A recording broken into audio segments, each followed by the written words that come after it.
Welcome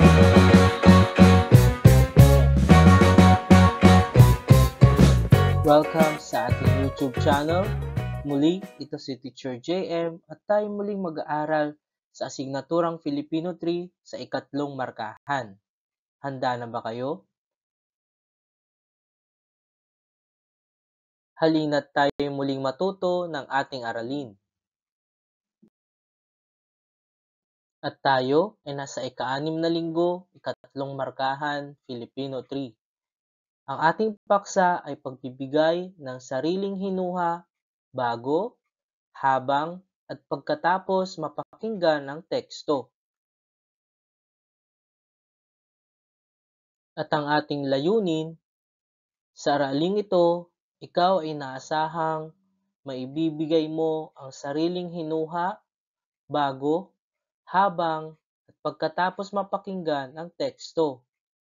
At magagamit mo ng wasto ang pang-ukol na laban sa, ayon sa, para sa, ukol sa, at tungkol sa. Atin munang alamin kung ano ang hinuha. Ang hinuha ay nangangahulugan sa isang hula o palagay na walang kasiguraduhan at di tiyak ang isang pangyayari. Kaya wag muna tayong maniwala sa mga sabi-sabi na walang kasiguraduhan. Tiyakin muna kung ito ay totoo.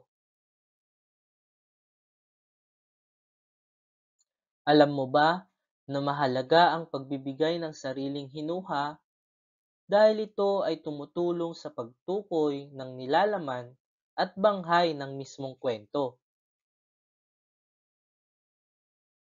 Maaaring malaman mo bilang mambabasa na nagbibigay ng pahiwatig ang manunulat sa teksto. Ito ay maaaring makita sa pamagat, tema, paksa ng akda o sulatin.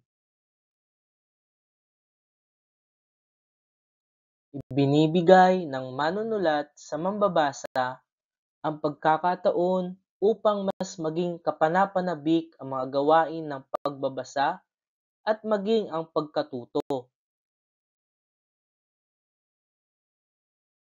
Ilan sa salita na ginagamit sa pagbibigay ng sariling hinuha ay ang mga sumusunod. Ang unang halimbawa ay ang salitang baka. Halimbawa, gamitin natin sa pangungusap. Baka hindi siya makarating sa ating pagpupulong.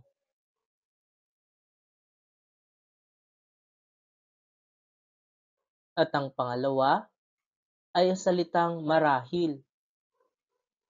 Ang taas na ng presyo ng gasolina ngayon. Marahil, tataas pa ang pamasahe.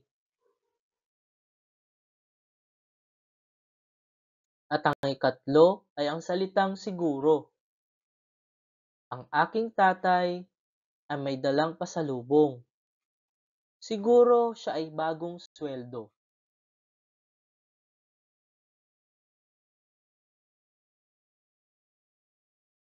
Mas magiging posible ang pagbibigay ng hinuha sa binasang teksto kung nasa gitna na ng pagbabasa, sapagkat nagkakaroon na ang mambabasa ng patikim sa kung ano ang paksa, tema, o maging ang layunin ng manunulat sa pagsusulat ng nasabing akda.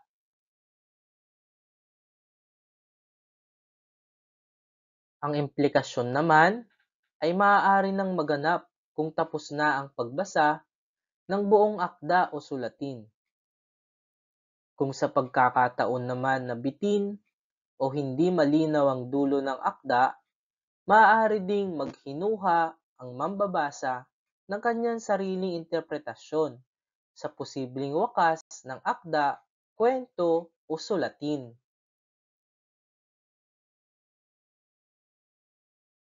Palagi niyong tatandaan, sa pagbibigay ng hinuha ay maaari tayong gumamit ng mga salitang pang-ukol.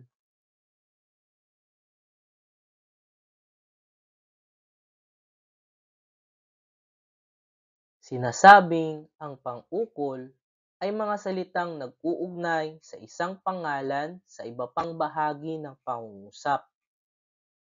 Ginagamit din ito upang kilalanin ang lugar o pinagmulan ng gawa, kilos o layon.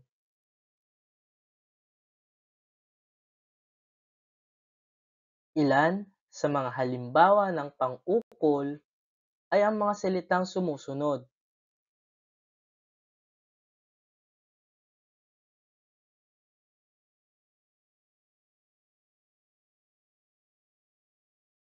Ito ay ang mga salitang alinsunod sa, alinsunod kay, ayon sa o ayon kay, hingil sa, hingil kay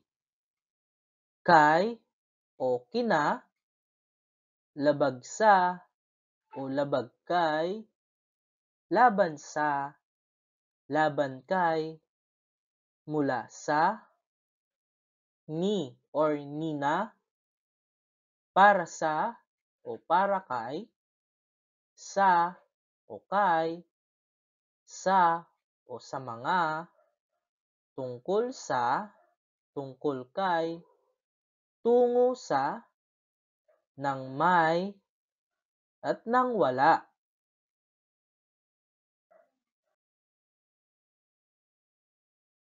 Mayroong umiiral na dalawang pangkat, uri o tipo ng pang-ukol. Ito ay ang mga sumusunod. Ang una ay ang pang-ukol na ginagamit na pangngalang pambalana.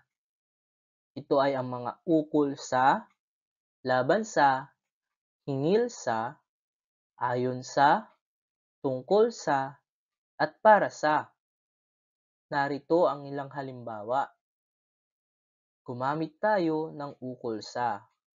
Ukol sa kabataan at sa kanilang karapatan sa edukasyon ang kanilang pinag-uusapan. Pangalawang halimbawa, laban sa mga kababaihan ang bagong panukala sa Senado. Gumamit ng laban sa. Katlo, ang mga ayudang ito mula sa Estados Unidos ay para sa ating mga health worker. Ang pang-ukol ay para sa.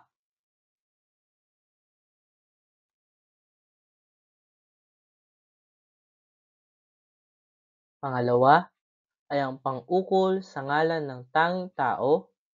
Ito ay ang gawa, ari, layon, at kilos ay para lamang sa ngalan ng tao. Ang mga halimbawa nito ay ukol kay, laban kay, para kay, tungkol kay, ayon kay, at hingil kay. Ito ang mga halimbawa. Hingil kay Andrea ang natanggap niyang liham. Ang pang-ukol ay ang salitang hingil kay. Ayon kay Dr. Jose Rizal, mahalin natin ang sariling wika. Ang ginamit na pang-ukol ay ayon kay. Katlong halimbawa, ang aming pagpupulong ay tungkol sa halaga ng edukasyon bilang karapatang pantao. At ang pang-ukol na ginamit ay tungkol sa.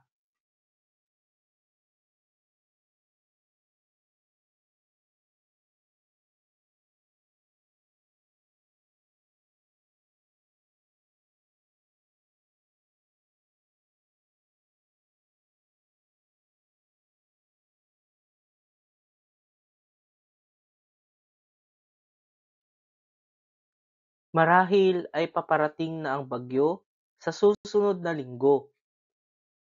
Ang pang-ukol na ginamit ay marahil.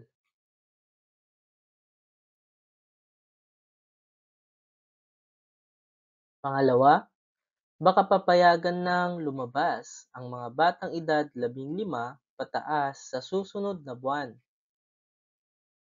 At ang pang-ukol na ginamit ay ang salitang baka. Pangatlo, sigurado ako na ang mananalong manlalaro sa boxing ay mula sa lugar ng Mindanao at ang pang-ukol na ginamit ay sigurado. Pang-apat, di tiyak ang pagdating ng mga bisita sa ating paaralan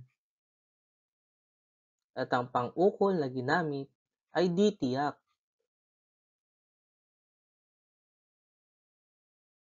At ang panglima, ang hula ko sa mga nangyayari sa ating paligid ay may kaugnayan sa maruwing kapaligiran at ang pang-ukol na ginamit ay hula ko.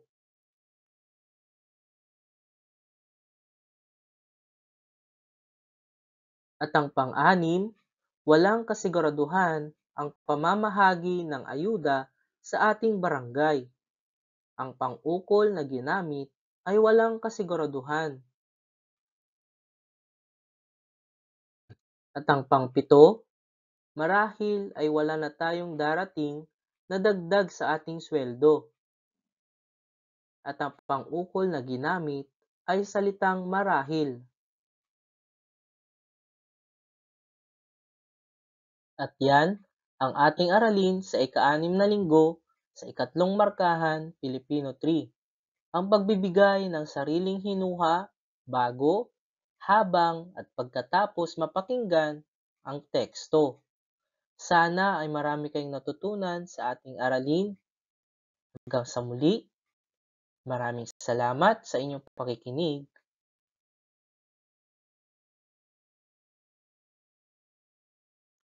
Maraming salamat sa inyong pakikinig at sana marami kayong natutunan sa ating araling ito.